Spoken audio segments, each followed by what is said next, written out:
The ice is closing in now. What was I thinking? Coming to this frozen wasteland at the top of the world. Was I really gonna find him here? The man who was like a father to me. A man whose faith in numbers was equaled only by his distrust of words. A man who disappeared 23 years and 5 months ago. My old Professor Auril.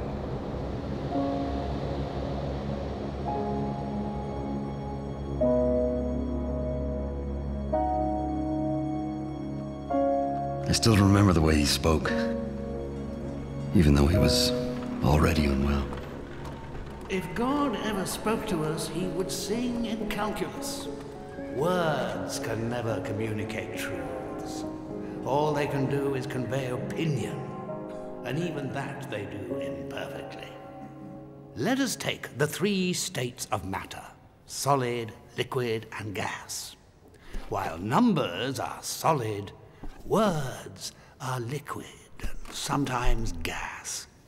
Nothing more than hot air. But sir, depending on temperature and pressure, solids can melt, liquids can freeze, and gases can liquefy. Oh, my boy. You fail to recognize a metaphor. Were I to announce that it was raining cats and dogs outside, would you rush to the window in anticipation of seeing tabbies and cocker spaniels falling from the sky? Your point, however, does help confirm that words are slippery and unreliable. Now, let us return to the certainty of algebra. The professor had been unnerved by my challenge. That day in question was the 23rd of May. He'd set the class a geometry problem. Paper after paper had produced wrong answers, and just as he was becoming dismayed... Aha, finally. It was my paper that had the right answer. 23 degrees, 5 minutes.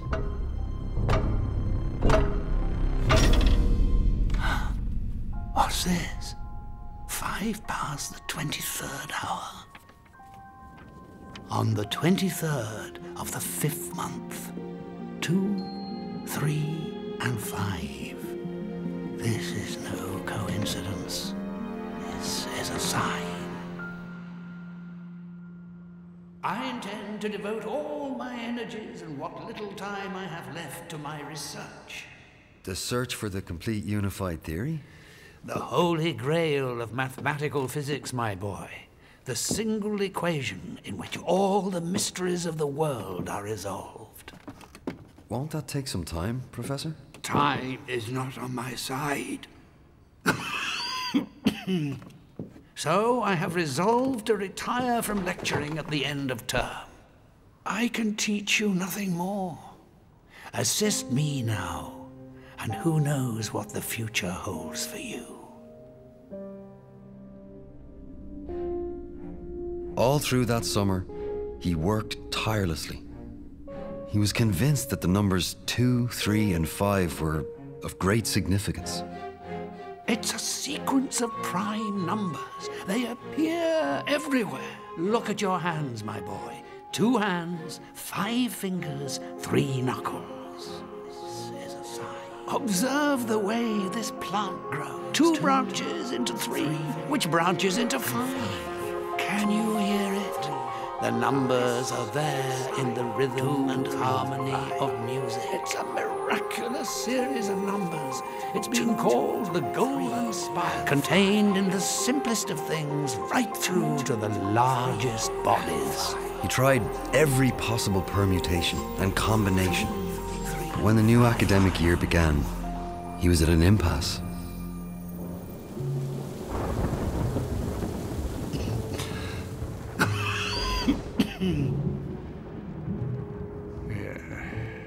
So little time. Professor, Professor, you really should rest. Oh,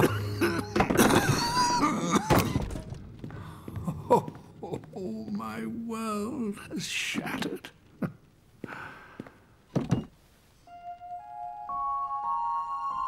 Good Lord, is it possible? Pass me that book. There. Yes, yes. That's it. That's it. What's it? What's it? 23 degrees 5 minutes is the angle of tilt of the Earth's axis from the vertical. The very factor responsible for the seasons and the cycle of life and death on our planet. The Professor contrived an extraordinary plan. At the North Pole, where the world revolves more slowly, I will build a well-insulated dwelling at the angle of 23 degrees 5 minutes from the vertical. These boots I have designed will ensure I remain at an angle of 23 degrees 5 minutes in the event I have to venture out. Don't you see, my boy? My life will be greatly prolonged by living at the pole and at an angle that compensates for the tilt of the Earth's axis. This will eliminate the seasonal factor and the consequent cycle of life and death. In one move, I will have all the time and privacy required for this great work.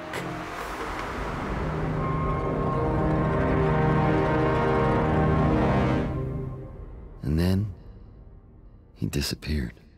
The Professor left everything he had to me. As it turned out, I was the closest thing to family he had.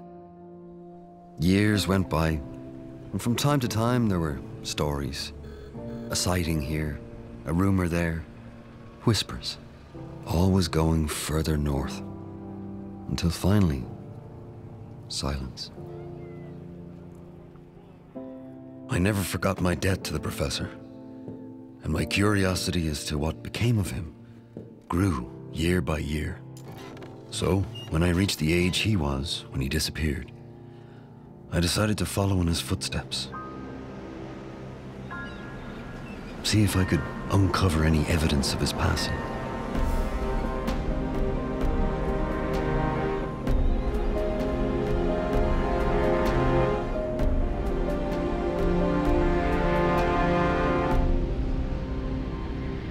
And that brings me to my current predicament.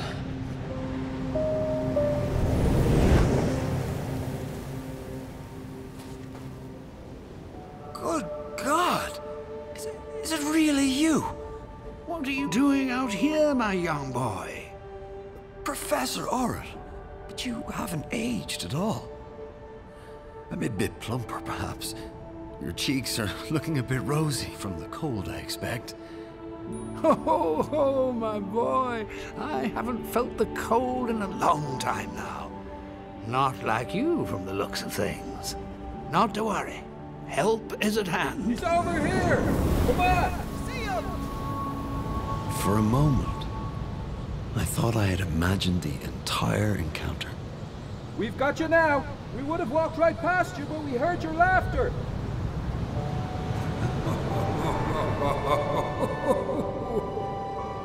That wasn't me laughing.